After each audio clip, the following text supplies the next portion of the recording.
श्री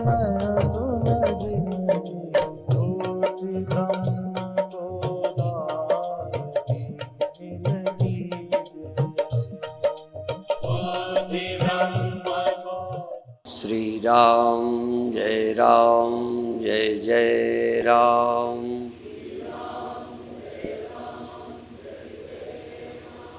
श्री राम जय जय राम।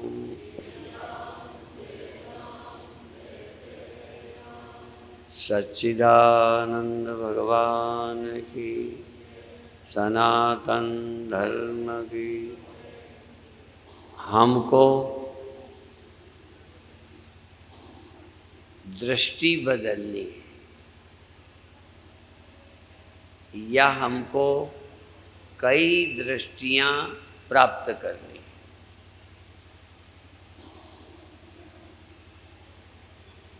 जैसे परिवार में एक नारी जाति है, उसको हम उस नारी जाति को तीन तरह से देखते हैं। कुछ हमारी बहनें लगती हैं,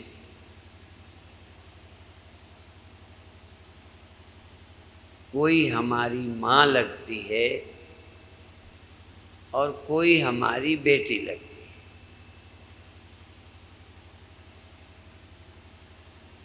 पशु को एक ही रिश्ता होता है, कोई उसकी बेटी नहीं होती। ये मतलब नहीं है कि कोई उनसे पैदा नहीं होता, कोई उनकी बेटी ऐसे नहीं, ये नहीं हम कह रहे। बेटी का कोई रिश्ता और माँ का कोई रिश्ता पशु में नहीं होता। पशु की और मनुष्य की ज़रूरतें एक जैसी हैं। ऐसा भी नहीं कि मनुष्य जवान नहीं होता, पशु और मनुष्य सब जवान होते हैं। पशु जब जवान होता है तब उनके पास एक ही रिश्ता है, मेल और फीमेल, काम सुख। कोई भी जानवर मादा हो, मेल पशु काम सुख लेता है। काम की आवश्यकता हो तो उनके पास कोई माँ नहीं होगी, कोई बहन नहीं होगी, कोई बेटी नहीं होगी, तीनों रिश्ते नहीं होंगे, एक ही रिश्ता होगा। इसी तरह भूख लगे तो कोई एकादशी नहीं होगी, कोई शिवरात्रि नहीं होगी, कोई तीजा का व्रत नहीं होगा। एक ही है कि भोजन है तो उसे खाना है, और जो उसकी प्रकृति से बुरा नहीं है, कुछ भी हो वो खा लेगा। आपके पास तिथि त्योहार की मान्यता है, इसको ये खाना चाहिए, इसको नहीं, इस दिन ये खाएंगे, इस दिन नहीं खाएंगे।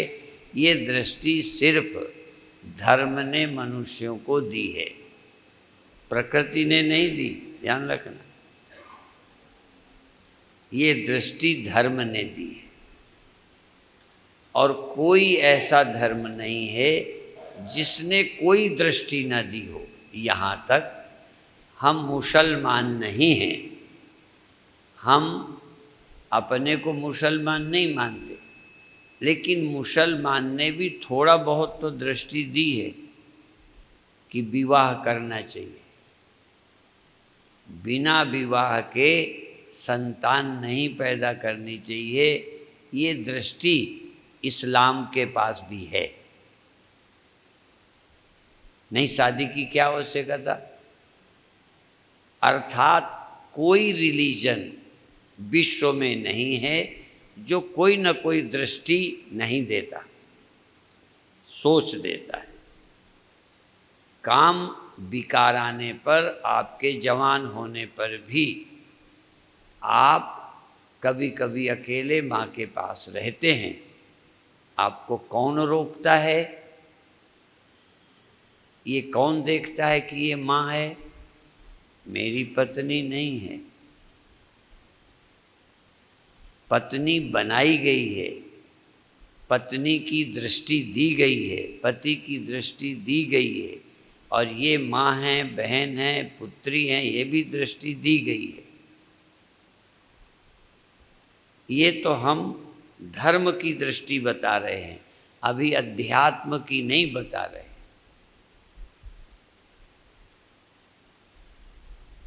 और आप कितने नास्तिक हो गए हो, अभी थोड़ी बहुत धर्म की दृष्टि है, भले थोड़ी आंखें कमज़ोर हो गई हैं, कम दिखता है, धुंधलापन है, फिर भी कुछ न कुछ ये धर्म की दृष्टि हर मनुष्य के पास है। मैं उन नास्तिकों को भी कहता हूँ जो धर्म को अफीम कहते हैं। कोई देश का, बल्कि विशेष करके पंजाब की धरती में भी कम्युनिस्ट हैं, वैसे वो धर्म को भले अफीम कहते हों, धर्म पर विश्वास न करते हों। पंजाब में दोनों कारणों से चुपचाप रहते हैं। राजनैतिक दृष्टि से कम्युनिस्ट हैं, पर धर्म के विषय में खिलाफ नहीं बोलते। पर वो भी हमारा यहाँ विषय नहीं। हमारा तो ये विषय है कि यहाँ का कम्युनिस्ट भी माँ मानता है, इसलिए ये नहीं कह सकते कि वो धर्म को नहीं मानता। माँ मानता है तो धर्म को मानता है, बहन मानता है तो धर्म को मानता है, क्योंकि जहाँ धर्म नहीं होता पशुओं में, वहाँ ये कोई रिश्ता नहीं होता। अर्थात पशु से भिन्न मानव को बनाने वाला कौन है? बोलो, धर्म। यदि धर्म नहीं है तो हम पशु हो जाते।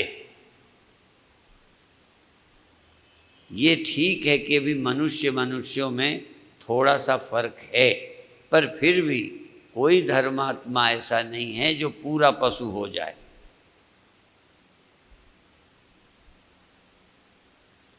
इसलिए एक श्लोक, आहार निद्रा भय मैथुन, मरने का डर है, पर कभी कभी धर्म के लिए हम मर जाते हैं। जानवर धर्म के लिए नहीं मरेगा। आहार निद्रा भय मैथुन, नींद मनुष्य और जानवर में है। इस्लाम में दिन में सोना, हरा पेड़ काटना, ब्याज में रुपया देना पाप माना है। माने सोना भी पाप है और पुण्य है।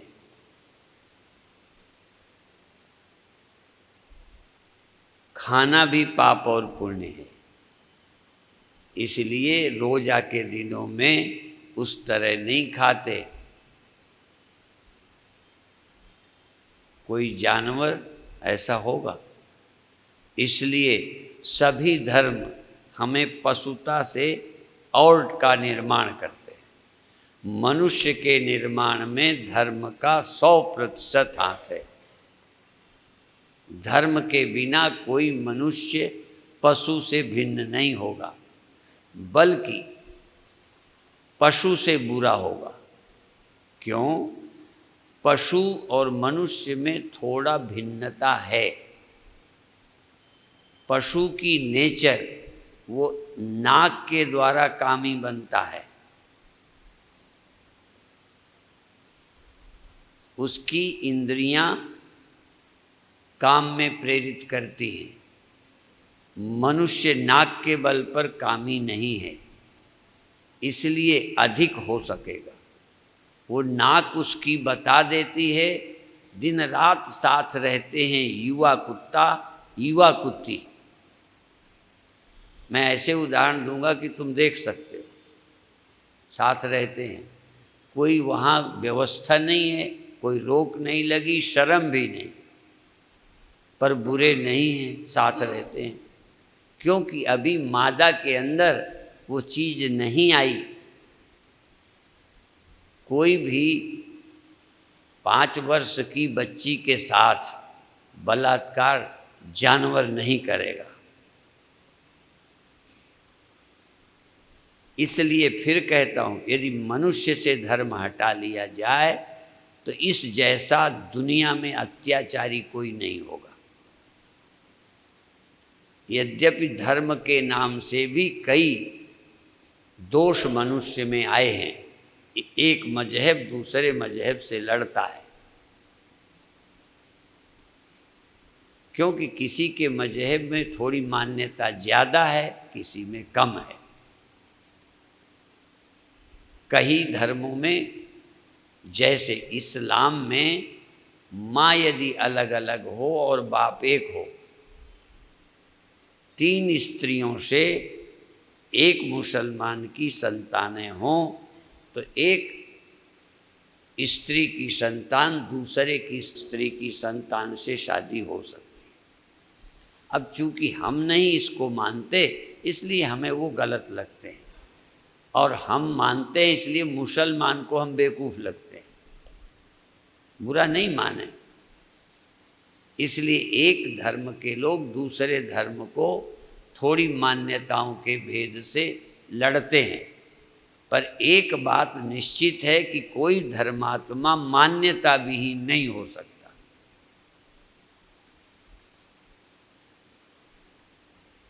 तो ये एक दृष्टि मैंने बताई हर चीज में। एक उदाहरण देकर इस विषय को छोड़ता हूँ। ये एक दृष्टि है जो संसार में कैसे रहना ये सिखाती है। दूसरी दृष्टि है अध्यात्म की।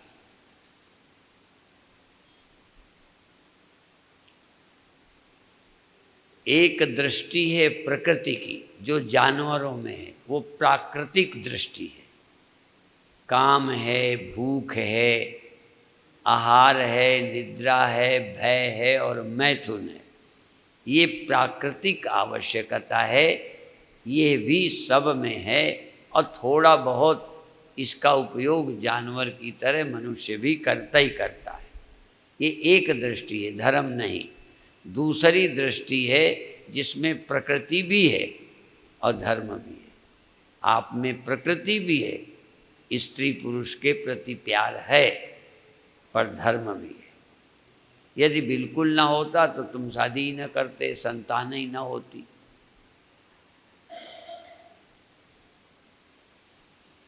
ऐसा आदमी ढूंढना मुश्किल है जिसमें प्रकृति न हो। अब साधु को भी खाने को मजबूर है। यदि मैं ना खाऊं, सच्ची है, यदि मैं ना खाता तो भटिंडा में इतनी वर्षा में भी मैं आता और पता होता कि स्वामी जी 50 वर्षों से खाते ही नहीं और आ रहे हैं आज, तो देखने के लिए भीड़ आती। तो मुझे भी भीड़ चाहिए, मुझे भी गुरु बनने का शौक है। एक काम से आप मेरे चेले बन जाते यदि मैं ना खाता होता। पर प्रकृति मेरे अंदर भी है, खाने को मजबूर करती है। और यदि बिल्कुल कपड़ा न रखता जैनियों की तरह, तो जैसे जैन संतों को लोग मानते भाई बड़े त्यागी होते हैं, पर खाते तो हैं वो, कपड़ा भी ना के बराबर रखते हैं, कहीं रखते ही नहीं है। पर वो बचने के लिए ठंडी गंडी में कहीं सहारा मकान का लेते हैं।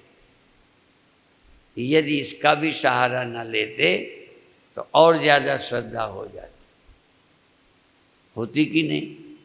मैं ऐसे ही रहता, ठंडी गर्मी में खाता भी नहीं, ठंडी भी न लगती। तो ये क्यों लगती है? बोलो। प्रकृति के कारण वो मजबूर है। अर्थात प्रकृति भी एक हमको नॉलेज देती है। ठंडी है, गर्मी है, भूख है, प्यास है, थकान है, ये प्रकृति से होती है।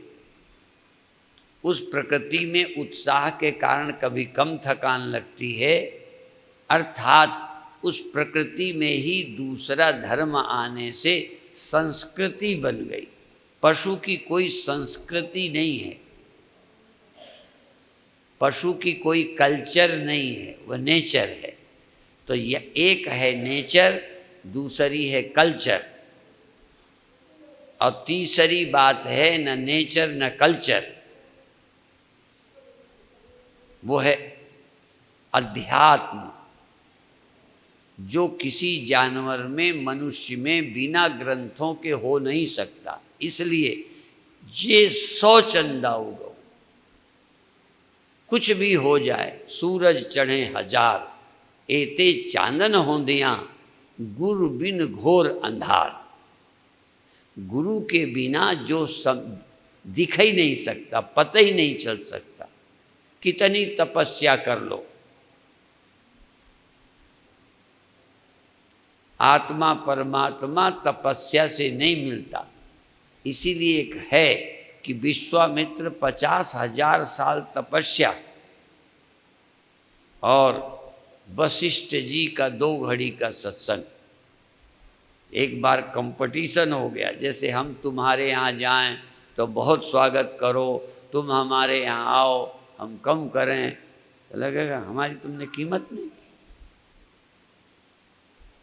तो विश्वामित्र के यहाँ वशिष्ठ गए थे, तो 50,000 साल की तपस्या का फल वशिष्ठ को दिया। पर कभी विश्वामित्र वशिष्ठ के यहाँ गए तो 2 घड़ी के सत्संग का फल दिया। विश्वामित्र बहुत चिढ़ गए।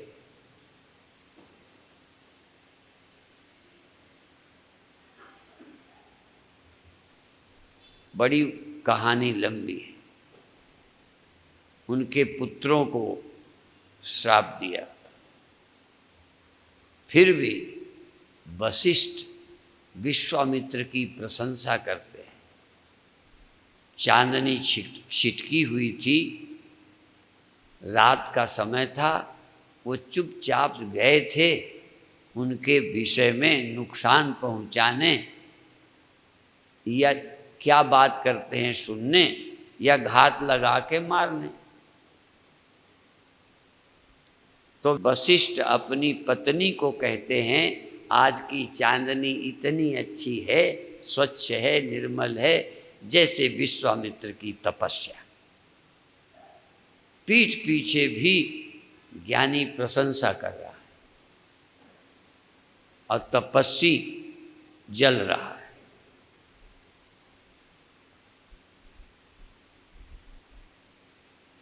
तुम 2 दिन उपवास करो ना, तब भोजन करने वालों को तुम कूड़ा समझने लगो। तपस्वी और ज्ञानी में बड़ा फर्क है। तपस्वी को अहंकार हो जाता है, ज्ञानी को कोई अहंकार नहीं होता। पर फिर भी विश्वामित्र को ये आग लगी रही कि भाई इन्होंने ये दिया, हमने ये दिया। वशिष्ठ ने कहा, भाई 2 घड़ी का सत्संग का पुण्य हमने भी दिया है, तो फिर भी समझ नहीं आया। तो कौन श्रेष्ठ है, इसके लिए किसने क्या दिया, उसके लिए इनके पास, ब्रह्मा के पास, उसके पास विष्णु के, सबके पास गए। कोई तपस्वी के सामने बोले ना कि ये श्राप दे देगा। नारद ने विष्णु को श्राप दे दिया, मन की नहीं हुई तो। शादी का इरादा बन गया, बाधा डाल दी भगवान ने, तो उनको श्राप दे दिया कि अपना तो लक्ष्मी लिए बैठे, मेरी शादी नहीं होने। तो ये हुआ कि भाई कौन श्रेष्ठ है, उसके लिए तो अंत में ब्रह्मा ने कहा या विष्णु ने कहा कि भाई मैं फैसला तो तब करूं, पृथ्वी का, संसार का बोझ मेरे ऊपर है। तुम शेष के पास गए होंगे। उन्होंने कहा कि भाई इस पृथ्वी का बोझ लो, मैं थोड़ा खाली बैठूं तब फैसला करूंगा। तो विश्वामित्र के सिर पर जब बोझ रखा तो सदा नहीं चिल्ला पड़े, तो शेष ने फिर अपने ऊपर बोझ ले लिया। फिर वशिष्ठ को दिया गया तो रख लिया। अब बोलते हैं विश्वामित्र, फैसला करो, फैसला करो, अब तो फुर्सत में हो। कहना फैसले की क्या जरूरत, इतनी तपस्या के बाद तुम्हारे सिर से पृथ्वी का बोझ नहीं सधा, और ये 2 घड़ी के सत्संग वाले ने पृथ्वी का बोझ रखे हैं, कोई मतलब नहीं। अर्थात सारी तपस्याएं एक तरफ और सत्संग से जो नज़र मिलती है वो एक तरफ। ये सारी पृथ्वी, ये सारी समस्या जैसे है ही नहीं। पृथ्वी का बोझ नहीं, इस सृष्टि का बोझ हर एक के ऊपर है, टेंशन पैदा करे है, परेशान किए है। जन्म है, मरण है, लाभ है, हानि है, मेरा है, तेरा है, सब नहीं बोझ में दबे हो। ये सारा बोझ कितना सृष्टि लड़े, कोई फर्क नहीं। क्यों? ब्रह्मज्ञानी सदा निर्लेप, जैसे जल में कमल अलेप। ब्रह्मनिष्ठा और वो शब्दों से, गुरुओं की कृपा से मिलती है, फिर कोई बोझ नहीं है। जैसे मुझ में इसका कोई स्पर्श ही नहीं है, सदा अलेप है। जन्म से, मृत्यु से, लाभ से, हानि से, सुख से, दुख से, पाप से, पुण्य से, जैसे इसका स्पर्श ही नहीं है। लेकिन आप अभी तन और आप अभी मन मानते हैं, आत्मा को जानते ही नहीं। आत्मा को जान जाएं तो आप पर कोई बोझ ही नहीं है। ये जन्म मरण, ब्रह्मज्ञानी आप परमेश्वर, यह ब्रह्मज्ञानी सदजीवे नहीं मरता, ब्रह्मज्ञानी सृष्टि का कर्ता। सारी सृष्टि परम ब्रह्मज्ञानी से होती है, फिर भी ब्रह्मज्ञानी को कोई फर्क नहीं पड़ता। ब्रह्मज्ञानी ब्रह्मा हैं, ब्रह्मज्ञानी विष्णु हैं, ब्रह्मज्ञानी शंकर हैं, शिव हैं। तो ये तीसरी दृष्टि, अभी इतना ही कहकर ज़्यादा नहीं बढ़ाऊंगा, नहीं फिर दोबारा आऊँगा तब क्या सुनाऊंगा।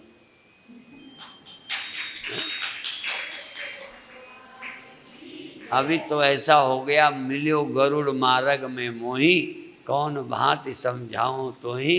इस बार तो रास्ते चलते आ गए, और इन्होंने वादा किया था कि रात वहाँ विश्राम कर लेना। अब इन्होंने कार्यक्रम रख लिया और नाम रखा सम्मेलन। ये नहीं कि चलो प्रवचन कर देंगे, सम्मेलन लिख दिया है, बोर्ड पढ़ाया मैं। भगवान ने कहा अच्छा हम तुम्हें नहीं करने देंगे। हाँ, खूब डट के वर्षा हुई, तो कई लोग तो ऐसे में निकलने की हिम्मत नहीं करते। खैर, पर देखो ब्रह्मज्ञान क्या है। मैं तन मन नहीं हूँ, ये बोलना नहीं, समझना। जैसे आज आपको माँ माँ लगती है, आपको कहे भी कि ये माँ नहीं है तो आप नहीं मानेंगे। ऐसी नज़र बन जाती है, वैसे ही लगता है। ऐसे ही जब नज़र बन जाएगी कि ना हम देह हो, हम आत्मेति, मैं देह नहीं हूँ। अभी तो बोलते हो, अनुभव नहीं करते। मैं देह नहीं, मैं मन नहीं हूँ। इसीलिए कहा जो नर दुख में दुख नहीं माने, सुख सने और भय नहीं जाके, कंचन माटी माने।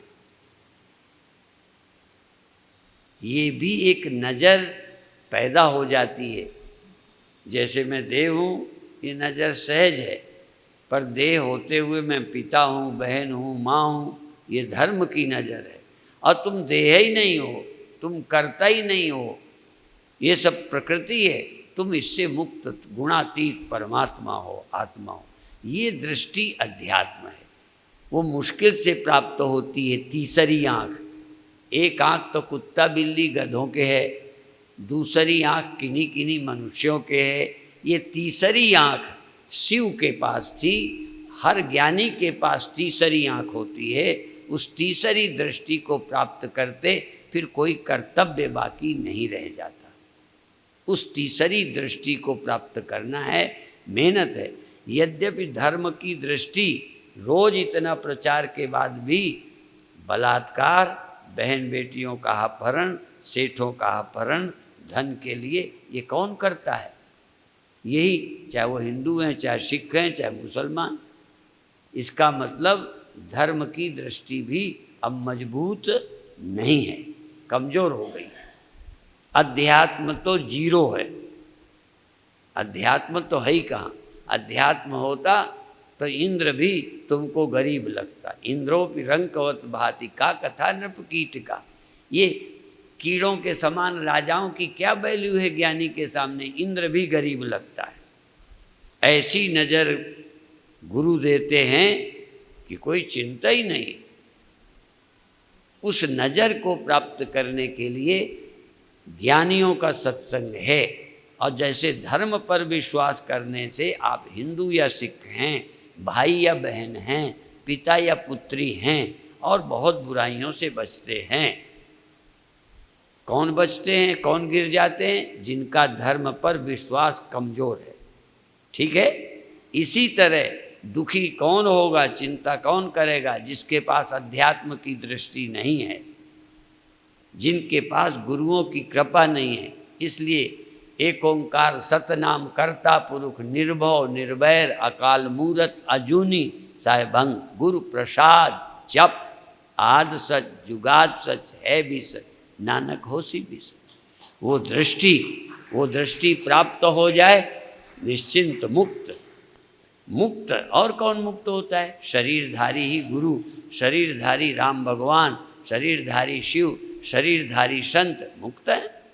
ये थोड़ी कि शरीर न रहेगा तब मुक्त। वो तीसरी दृष्टि बनाने के लिए अध्यात्म है। अध्यात्म का मतलब है कि देखो, जागृत अवस्था हुई तो तुम और जागृत दो थे। जैसे सूर्य और रिफ्लेक्शन, सूर्य भी है रिफ्लेक्शन, और थोड़ी देर रिफ्लेक्शन न रहा, शीशा उलट गया, तो सूर्य है, रिफ्लेक्शन नहीं है। तो आप आत्मा और जागृत अवस्था, आप और सुषुप्ति, क्या फर्क हुआ? क्या आत्मा कहीं बदल गई? जैसे सूर्य नहीं बदलता, शीशे के बदलने से रिफ्लेक्शन बदलता है। तो अभी आपको जागृत में जगत दिखने लगता है। अब कौन ऐसा है जिसे जगने पे जगत नहीं दिखता? और कौन ऐसा है जिसको गहरी नींद में जगत दिखता है? तो ना आत्मा जगती है न सोती। आत्मा में अंतःकरण बुद्धि के कारण जब बुद्धि की जागृत अवस्था होती है तो जगत दिखने लगता है जैसे हम जगत में आ गए, फंस गए, जुड़ गए। जबकि चेतन बिल्कुल अलेप है। ब्रह्म ज्ञानी सदा निर्लेप। लेप क्या है कि जागृत अवस्था, जैसे सूर्य और रिफ्लेक्शन। अब शीशा हिल गया तो ऐसा लगेगा जैसे सूर्य हिल गया, वो तो हिले ही नहीं। सूर्य को हिला कौन सकता है? फिर भी शीशे के हिलने से हिलता है। अंतःकरण के कारण आप जागृत में आए लगते हो, आए वाए नहीं।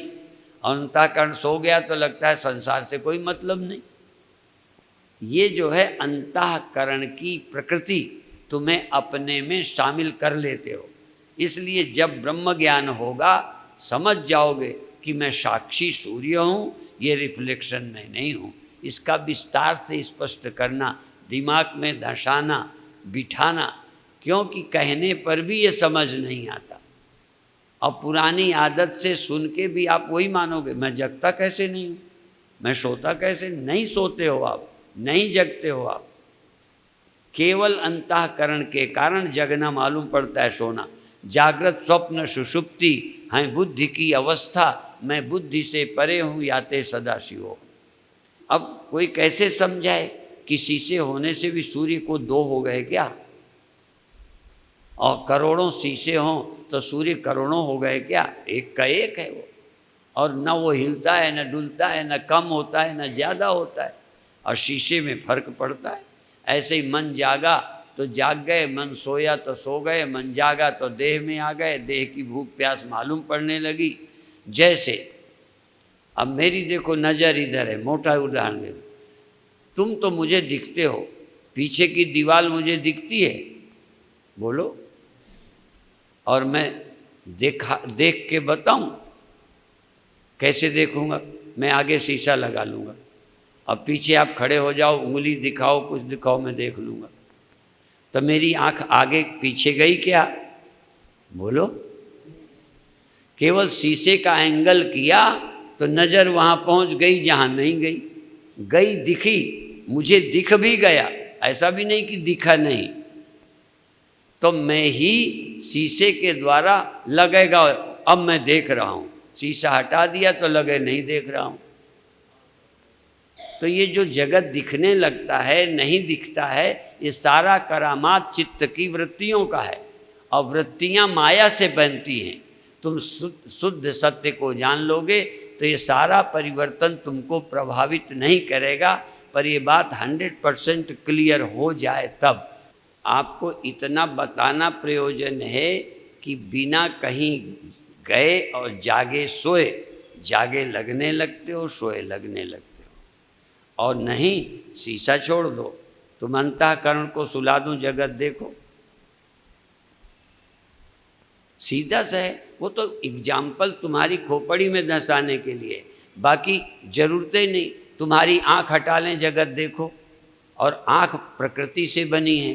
तुम चेतन भी हो, जागे भी हो, देखो बिना आँख के, सुनो बिना कान के, सूंघो बिना आँख के, और स्वाद बताओ, इस गले के थोड़ा नीचे मीठा डाल दें तो पेट में मीठा लगेगा। ये मीठा लगना, खट्टा लगना इंद्रियों का धर्म है, सुख लगना, दुख लगना मन का धर्म है। जैसे आग को लोहे में साथ कर दो, फिर लोहे को तुम्हें छुआ दें तो जल जाओगे, तुम्हें लगेगा लोहे से जला दिया, लोहा क्या जलाएगा, जलाती तो आग है।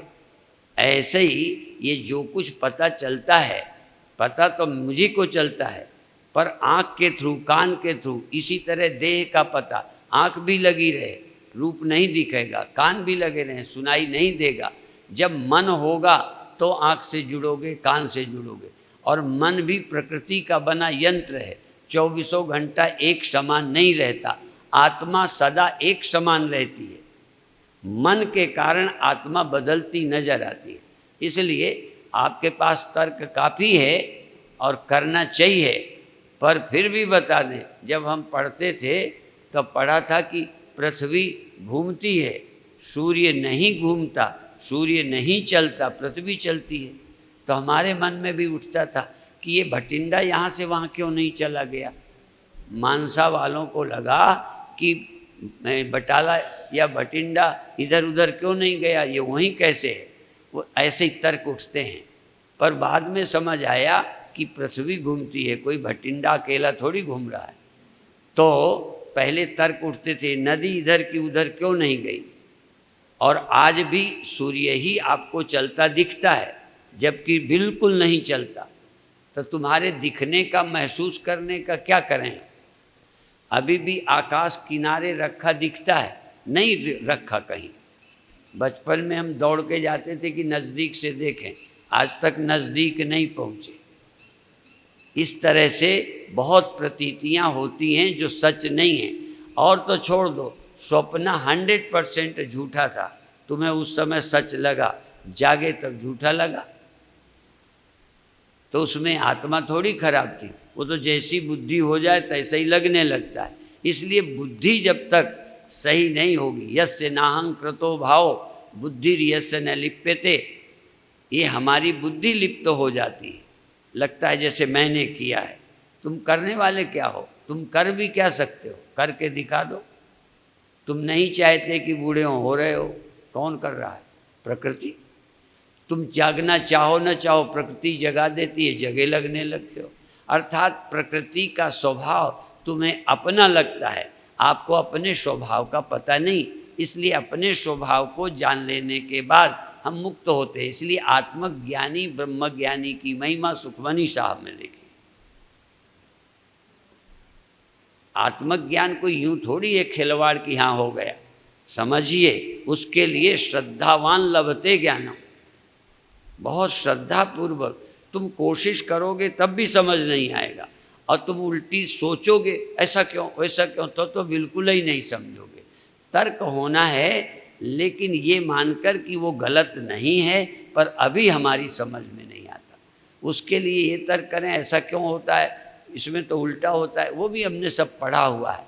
चूँकि ये सारे पढ़ के गुजर गए हैं कि उल्टा दिखता है, सीधा नहीं दिखता, इधर की आँख उधर, इधर का मुँह, हमारी आँखें उधर हैं, जो शीशा है उसका मुँह इधर दिखता है। यहाँ तो इतना है। इसी तरह आप दूरबीन लगा लेते हैं, खुर्दबीन लगाते हैं तो ज़्यादा दिखने लगा, कम दिखने लगा। आँख तो वैसे ही बनी रही, फिर भी ज़्यादा दिख गया, कम दिख गया। ऐसे ये यंत्र के कारण दिखने लगता है, नहीं दिखने लगता। चेतन न घटता है, न बढ़ता है, न आता है, न जाता है, न अनेक है। एक ही चेतन है। चेतनस चेतना नाम एको बहु नाम। एक ही चैतन्य आत्मा है। अयम आत्मा ब्रह्म। आत्म परमात्म एको करे, अंतर की दुविधा अंतर मरे।